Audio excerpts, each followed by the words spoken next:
Everyone, welcome back to my channel. मी Ashwini Ashu's lifestyle चॅनलमध्ये तुम्हा सगळ्यांचं मनापासून स्वागत करते. आज माझ्या आधी माझा मुलगा किचनमध्ये आहे. ते पण कशासाठी माहिती आहे? सँडविच बनवायचं आहे, जे त्याला रात्रीच खायचं होतं, पण मी त्याला बनवून दिलं नाही. रात्री खूप सारा वशिला होता. मी खाली जातो, मी ब्रेड आणतो, बटर, चीज घेऊन येतो, मी बनवतो, मी तुम्हाला खायला पण देतो.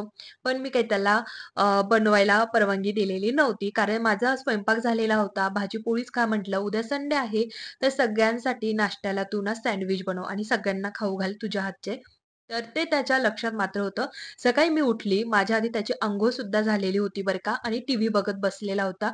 मी उठल्यानंतर मला म्हणतो, तुझ्या लक्षात आहे का रात्री काय म्हटली होती? मला वाटलं नव्हतं सँडविच बनवण्यासाठी आणि खाण्यासाठी हा माझ्या आधी लवकर उठून अंघोळ वगैरे करून बसेल म्हणून. तर लक्षात होतं माझ्या. म्हटलं, "हो, लक्षात आहे. तुला सँडविच खायचं आहे." तर तो बोलला, की "तू अंघोळ करेपर्यंत माझ्याकडे पैसे दे." मग त्याला म्हटलं, "पप्पांकडनं पैसे घे आणि तुला जे सामान आणायचं ते घेऊन ये." आणि मी अंघोळ करेपर्यंत त्याने सगळं सामान घेऊन आला. किचनवर ज्या ज्या वस्तू सँडविच बनवण्यासाठी लागणार आहे त्या सगळ्या काढून ठेवल्या. माझी अंघोळ झाल्यानंतर मी पहिल्यांदा तर दूध तापवायला ठेवलं आणि किचनवरचा जेवढा पसारा बघून मला इतकं आश्चर्य वाटलं होतं. असं वाटलं होतं, की मी बनवून दिलं असतं तर काय बिघडलं असतं. पण त्याचा आग्रह होता, "मी बनवून देतोय ना, तर मला बनवू दे." म्हटलं, "ठीक आहे, चल तुझ्या हाताने जसं बनवायचं तसं बनव." पण पसारा मात्र किचनवर खूप सारा होता. फक्त मला गर्दीच दिसत होती. कारण जेव्हा मी किचनमध्ये उठून येते ना, माझा किचन वाटा छान असा मोकळा असतो, अजिबात गर्दी नसते. आणि आरुषने मात्र आज सगळ्या किचनवर पसारा ठेवला होता. चला, भांडे पण हे रात्रीचे लावायचे बाकी आहे. आता इतका पसारा आहे, तर कसे ते लावणार?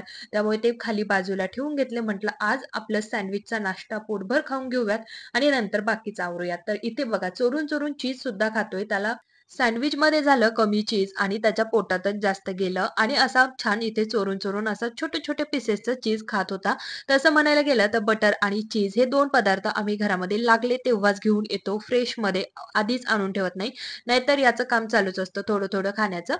तर त्यानंतर मी त्याला 1 कांदा आणि काकडी ही कट करून दिली. टोमॅटो संपला होता. आज संडेच आहे, भाजीपाला येईलच. पण आम्हाला खूप घाई झालेली आहे. आम्हाला सँडविच सकाळीच खायचं होतं. त्यामुळे मग आम्ही काकडी आणि कांद्यावरच भागवून घेतलेलं.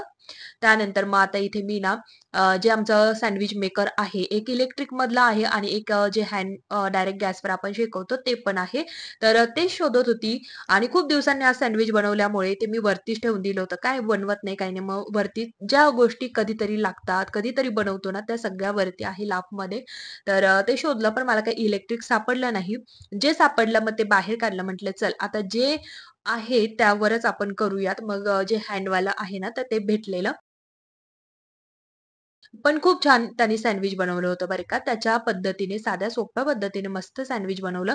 तर आता त्याचं सँडविच इथे मस्त भाजतंय, मस्त शेकतंय. तोपर्यंत मी दुसरं सँडविच बनवून घेते, जेणेकरून त्याला थोडीशी हेल्प पण होईल. तो तर नाहीच म्हणत होता, "अजिबात मदत करू नको. मी आज खाऊ घालणार आहे ना, मग तू काहीच करू नको." पण कसं आहे ना, मला हा पसारा जो आहे ना दिसतोय, तर तो मला असा डोळ्यामध्ये इरिटेट करत होता, की किती तो पसारा, कधी हा आवरून होईल, कधी हे सँडविच खाऊन होईल, असं झालं होतं. तर त्यामुळे म्हटलं, "नाही, आपणच पटपट सँडविच बनवूया." मी एक बनवायची, तो एक बनवायचा, असं करत-करत आम्ही हे सँडविच बनवले. आजचे जे सँडविच आहे ना, खूप छान टेस्टी आणि यम्मी झाले होते. आरुषने तर आज आम्हाला मस्त नाश्ता जो आहे ना, तर तो खाऊ घातलेला आहे. त्याचं सँडविच बनवून झालं, त्याने ते घेतलं आणि श्लोकला चिडवत होता. श्लोकला आला राग आणि फुगून-फागून येऊन बसला माझ्याजवळ खुर्चीवर. खुर्चीवर आरुषचे कपडे होते, ते दिले फेकून. आहोंना चहा दिला होता, श्लोकचं दूध वगैरे पिऊन झालं होतं आणि त्यांना जायचं होतं भाजीपाला आणण्यासाठी. तर त्यांना बॅग वगैरे काढून दिली मी आणि त्यानंतर आता ते त्यांच्या कामासाठी जाणार आणि बाकीचे सँडविच आम्ही बनवून खाणार. तर बघा, पप्पा जर घरी असले ना, त्या दिवशी त्यांनी बाहेर कुठेच जाऊ नाही, असं आमची सगळ्यांची इच्छा असते.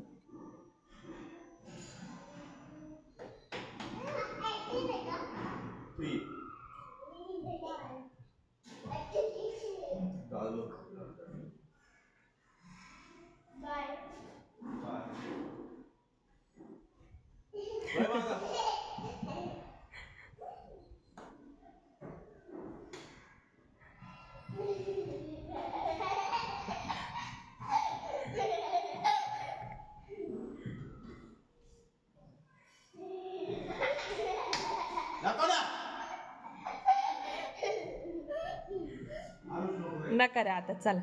ए आता चला मध्ये. आता. मजा आ गई, मजा आ गई. भाजीपाला घेण्यासाठी फक्त अर्धा ते 1 तास ते गेलेले आहे. तरी मुलांचं चाललं, की तुम्ही जाऊ नका आणि गेले तर त्यांची गंमत घेत होते. तर लिफ्टचं जे आहे ना, तर ते मध्ये गेले, की इकडनं बटन आम्ही दाबलंच गेलं पाहिजे. अशी आमची पप्पांबरोबर मस्ती ही दररोज चालू असते. जर ते घरी असले तर, मुलं घरी असले तर. कारण सकाळी दररोज ते स्कूलला जातात.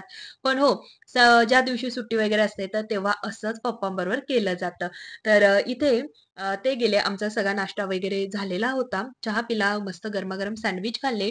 त्यानंतर मग घरं झाडायची होती. पण म्हटलं आधी आपण नखं कापूयात, कारण सगळ्यांचेच नखं खूप सारे वाढलेले होते. आधी मी माझे कापून घेतले.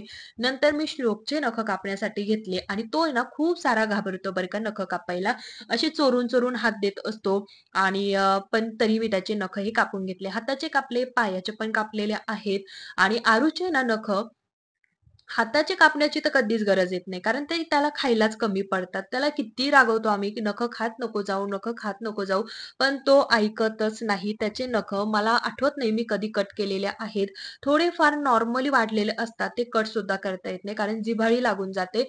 असं आहे. पण मग त्याचे पायाचे जे नखं आहे ना, तर ते मी कट करून घेतले. पायाचे नखं तर इतके कडक आणि जाड-जाड असतात ना त्याचे, की बस कट करायला सुद्धा महागातच पडतात. आता नखं खातो म्हणजे नखं खाऊन वगैरे घेत नाही बरं का. तर दातानेच तो कट करत असतो. कुरतडतो म्हणतो ना त्याप्रमाणे. तर दातानेच त्याचे कट झालेले असतात. त्यामुळे नेल कटरची गरज पडत नाही त्याला. तर त्यानंतर मी बेडशीट जे आहे ना, ते चेंज करायचं होतं. सध्या खूप सारा पाऊस आहे. बेडशीट तर सुकणारच नाही. पण आता 2-3 दिवसापासून चेंज केलं नव्हतं आणि म्हटलं नाही चला आज आपण बेडशीट छान असं चेंज करून घेऊयात. बेडशीट चेंज केलं ना, तर खरंच खूप भारी आणि फ्रेश वाटत असतं. आणि सध्याचं तर वातावरण तर खूप खूप सारं खराब आहे. तर डी-मार्टला गेली होती मी. डी-मार्टवरनं मी आता बेडरूमसाठी ना 2 छान असे कर्टेन आणलेले आहे. छान इंग्लिश कलरच आहे. खूप डार्क वगैरे कलर आम्हाला आवडत नाही. मला तरी एक वेळ आवडून जातात, पण आहोंना आहे ना डार्क कलर आवडत नाही. त्यामुळे त्यांच्या हिशोबाने थोडासा कलर आणलेला आहे, जो मला आवडला. तर छान हे 2 मी कर्टेन आणले.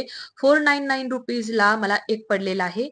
₹499 ला एक असे मी 2 आणले.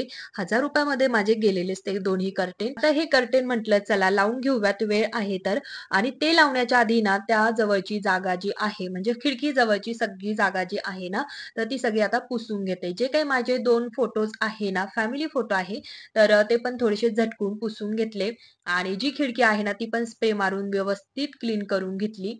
आपण जेव्हा पण कोणतीही नवीन वस्तू घरात आणतो ना, जोपर्यंत ती नवीन आहे, तोपर्यंत तिचे फार सारे लाड हे होतात. तिला धूळ वगैरे नको लागायला वगैरे किंवा जपून वापरणं ह्या सगळ्या गोष्टी होत असतात. तर तसंच म्हटलं आता नवीन कर्टेन आहे, नवीन पडदे आहेत, तर धूळ वगैरे नको लागायला त्यामुळे सगळं जी काही खिडकी वगैरे आहे ना, ती व्यवस्थित पुसून घेतली आणि त्यानंतरच मी ते जे काही पडदे आहेत ते लावून घेतले. जशी ह्या पडद्यांची प्राईस आहे ना, तशीच त्याची क्वालिटी सुद्धा आहे. जाडमध्ये कपडा आहे बरं का तो आणि खूप छान सॉफ्ट आहे. आणि जेव्हा मी ते कर्टेन लावले आणि असे सगळे जवळ केले ना, तर घरामध्ये इतका अंधार झाला. मी नंतर लाईट लावली आणि नंतर हे शूट केलेलं आहे बरं का. आणि आधीचे जे आहे ना, ते व्हाईट होते त्यामुळे ते लगेच चमकायचं. असा अंधार वगैरे होत नव्हता. थोडा नॉर्मल व्हायचा. तर यामुळेच आम्हाला हे जे काही पडदे आहे ना, ते चेंज करायचे होते आणि फायनली मला ह्यावेळेस डी-मार्टला छान असे हे पडदे भेटलेले आहेत. तर तुम्हाला सुद्धा हवे असेल, तर तुमच्या जवळच्या डी-मार्टला जाऊन नक्की बाय करा. मी तुम्हाला मागे पण सांगितलं होतं, की माझ्या तिन्ही गॅलरीमध्ये खूप सारं पाणी येतं आणि तिथे ठेवलेलं जे काही सामान आहे ना, तर ते मला पाऊस पडला की मध्ये घ्यावं लागतं. पाऊस संपला की पुन्हा बाहेर ठेवावं लागतं. तर अशी माझी धावपळ होत होती किंवा मग कोपऱ्यांमध्ये ठेवावं लागायचं. असं थोडंसं माझा पसारा जो आहे ना, तो जरा वाढलेलाच होता. त्यामुळे हे ड्रिलवाले अंकल आम्ही बोलावून घेतले आणि छान असे ड्रिल मारून घेतले. आता काय वगैरे मी तुम्हाला नेक्स्ट व्लॉगमध्ये शेअर करेल. तर चला त्यानंतर ड्रिलिंगचं आमचं सगळं काम होऊन गेलं आणि नंतर आलो आम्ही छान अशा एका नर्सरीला जिथे सिरॅमिकचे पॉट इतके सुंदर होते, की तुम्ही बघाल तर तुम्हाला असं वाटेल आपण पण घेतले पाहिजे आणि मला नेहमी वाटायचं, की माझ्याकडे सुद्धा असे सिरॅमिकचे पॉट असायला पाहिजे. तर अहोंना थोडा मस्का लावला आणि मला रिअली सांगते अहोंनी 3, 4, 5 5 एक पॉट जे आहे ना ते घेऊन दिलेलं आहे. मी तुमच्याबरोबर नेक्स्ट व्लॉगमध्ये नक्की शेअर करणार. नाही उद्या जमलं तर परवा तरी नक्की तुमच्यावर शेअर करेल. तर बघा ना किती सुंदर असे हे सगळे पॉट आहे ना. मी तिथे गेल्यानंतर माझी तर म्हणजे मला कोणतं घेऊ, काय घेऊ काही कळतच नव्हतं. शेवटी आहोंना म्हटलं तुम्हीच तुमच्या चॉईसचे घ्या. मी इतकी भारावून गेली होती तेवढे बघून. तर इथे फक्त पॉट्सच नाही बरं का, छान-छान असे तुळशी वृंदावन आहे. छोट्या साईजपासनं मोठ्या साईजपर्यंत सगळ्या शेपमध्ये हे भेटतात. त्याचबरोबर इथे वेगवेगळ्या ॲनिमल्समध्ये सुद्धा असे पॉट दिलेले आहे, माठ आहेत, म्हणजे सगळ्याच वस्तू तुम्हाला इथे भेटून जातील. जे नाशिकमध्ये राहतात ना त्यांनी नक्की इथे व्हिजिट करा. प्लांट कमी आहे पण हो, सिरॅमिकचे जे काही पॉट वगैरे आहेत ना ते जबरदस्त आणि छान छान व्हरायटीमध्ये दिलेले आहेत. याचा ॲड्रेस मी तुम्हाला डिस्क्रिप्शन बॉक्समध्ये देईल, नक्की चेकआउट करा. या छान वस्तूंपासूनच मी आजच्या माझ्या या व्हिडिओचा शेवट करते. तर कसा वाटला व्हिडिओ? आवडला असेल तर नेहमीप्रमाणे लाईक, शेअर, सबस्क्राईब, कमेंट्स करा. पुन्हा भेटूया अशाच इंटरेस्टिंग डेली व्लॉग्स बरोबर.